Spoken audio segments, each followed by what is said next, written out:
క్రీస్తు వారు శిలువలో మరణించే లోపు ఆయన గురించి చెప్పబడిన ప్రతి ప్రవచన వాక్యం నెరవేరుస్తూ వచ్చారు. యేసుక్రీస్తు వారు ఉదయం 9 గంటలకి సిలువ వేయబడ్డారు.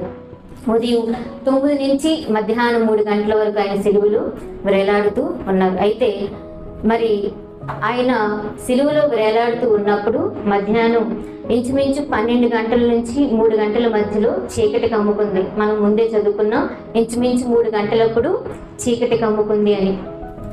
అయితే అదే సమయంలో యేసుక్రీస్తు వారు ఏమని పిలుస్తున్నారంటే, ఏలి ఏలి లామా సబక్తాని అని బిగ్గరగా కేక వేశారంట. ఆ మాటకి అక్కడున్న జనులందరూ కూడా ఏమనుకున్నారంటే, ఏలియాని పిలుస్తున్నట్టుంది, ఏలియా వచ్చి రక్షిస్తాడేమో, అందుకే ఏలి ఏలి అని పిలుస్తున్నాడు అని అనుకుంటారు. అంతేగాని పాత నిబంధనలో మరి ఆయన గురించి చెప్పబడిన ప్రవచనం నెరవేర్చబడడానికి ఇలా ఈ యేసుక్రీస్తు వారు ఏలి ఏలి అని పలుకుతున్నారన్న మాట కానీ,